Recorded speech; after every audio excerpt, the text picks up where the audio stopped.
آپ نے سنا ہوگا حضور نے سورہ رحمان کے بارے میں فرمایا ہے، سورۃ الرحمن عروس القرآن. یہ سورہ رحمان جو ہے یہ قرآن کی دلہن ہے.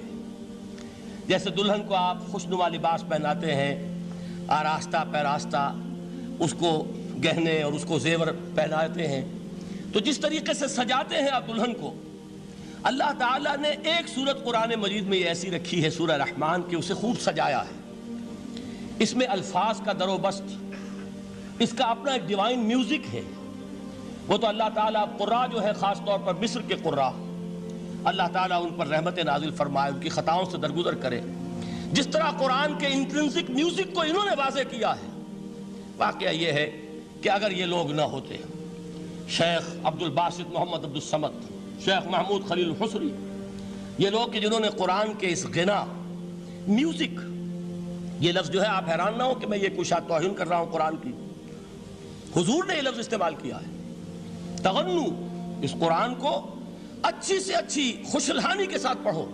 من لم یتغن بالقرآن فلیس منا، جو قرآن کو بہتر سے بہتر انداز میں، اچھی سے اچھی آواز میں، خوشلہانی کے ساتھ پڑھنے کی کوشش نہیں کرتا، وہ ہم میں سے نہیں ہے. بلکہ ایک مرتبہ حضور رات کے وقت آپ گشت پر تھے اپنے ساتھیوں کے حالات معلوم کرنے کے لیے.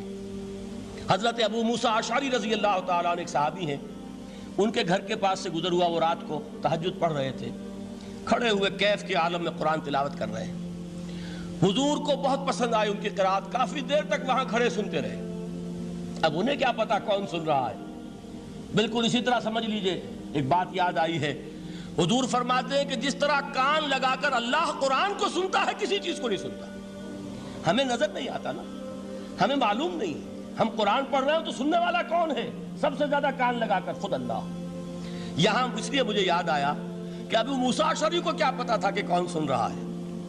وہ اپنی کیفیت میں نماز میں تہجد میں قرآن کی تلاوت کر رہے تھے، اور ظاہر بات ہے ان کے گھر ایکڑوں میں بنے ہوئے نہیں تھے، ایک ایک کمرہ، ایک ایک کوئی حجرہ، ایسے ہی تو گھر تھے نا صحابہ کے. لہذا حضور پاس سے گزرے، آواز آئی، کافی دیر سنتے رہے.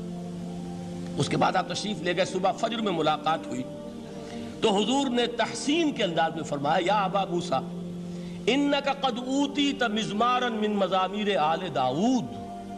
اے ابو موسیٰ، تمہیں تو آل داؤد کے سازوں میں سے ایک ساز اللہ نے عطا فرما دیا ہے. جس طرح حضرت داؤد، لہن داؤدی مشہور ہے کہ جب وہ پچھلے پہر رات کو حمد کے ترانے الاپتے تھے، قرآن میں ہے کہ پرندے شامل ہو جاتے تھے ساتھ، اور پہاڑ وجد میں آتے تھے، پہاڑ بھی ان کے ساتھ شریک ہوتے تھے.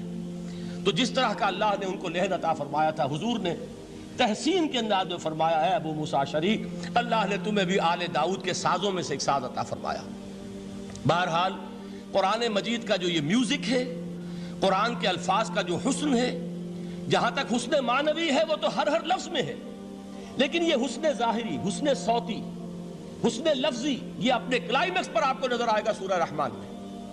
لیکن قرآن میں یہ سورت اس اعتبار سے بھی ممتاز ہے، اس کی 4 آیات پر ذرا توجہ کریں گے، عجیب حقائق سامنے آئیں گے. جہاں یہ قرآن مجید کے حسن صوت اور حسن لفظی کی معراج ہے، وہیں اس کی پہلی 4 آیات میں 4 چوٹی کی چیزوں کا ذکر ہے، سب سے اونچی چیزیں. پہلی آیت کیا ہے؟ الرحمن. ایک آیت ہو گئی. رحمان کیا ہے؟ اللہ کا نام ہے. کبھی آپ نے غور کیا اللہ کے ناموں میں سب سے پیارا نام کون سا ہوگا؟ رحمان. کیوں؟ اس کا مادہ کیا ہے؟ رحمت. ہمیں سب سے بڑھ کر جس چیز کی ضرورت ہے وہ کیا ہے؟ رحمت خداوندی. نام اچھی طرح سن لیجئے اس حضور کے قول کو. حضور فرماتے کوئی شخص جنت میں مجرد اپنے عمل کی بنیاد پر داخل نہیں ہو سکے گا جب تک کہ رحمت خداوندی دستگیری نہ کرے. کسی صحابی نے بڑی ہمت اور جرأت کا ثبوت دیا کہ پوچھ لیا، کیا حضور آپ بھی؟ جب آپ نے فرمایا کوئی شخص داخل نہیں ہو سکتا جنت میں محض اپنے عمل کی بنیاد پر جب تک کہ رحمت خداوندی جو ہے وہ دستگیری نہ فرمائے. پوچھا گیا کیا آپ بھی؟ آپ نے فرمایا ہاں میں بھی. آپ انداز کیجئے کہ اگر محمد الرسول اللہ بھی رحمت خداوندی کے ضرورت مند ہوں تو تاب دیگراں چے رسد، ہماری تو سب سے بڑی ضرورت رحمت خداوندی ہے. اب یہ رحمت جو ہے قرآن مجید میں اللہ تعالیٰ کی یہ شان 2 الفاظ کے ذریعے سے آتی ہے، رحیم اور رحمان. اور کوئی مادہ نہیں ہے جس سے 2 نام بنتے ہوں اللہ کے.